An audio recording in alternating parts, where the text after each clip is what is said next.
The reason I call it industrial intelligence is because guess what? It turns out to scale models to that velocity, to that capability, it's an industrial undertaking. By that, I mean you need phenomenal amounts of hardware, right? So if you again look at the Colossus example, you're looking at 40 to 60 billion on hardware alone. But you also need an industrial foundation. You need energy.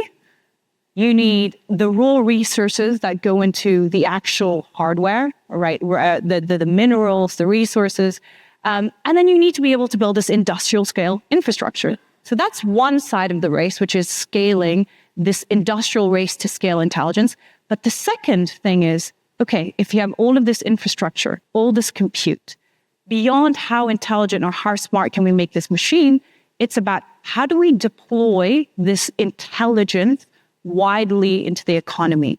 And that is, you gotta build this industrial scale infrastructure in order to deploy it widely into the economy to have this transformative effect, which is then creating it as an industrial utility.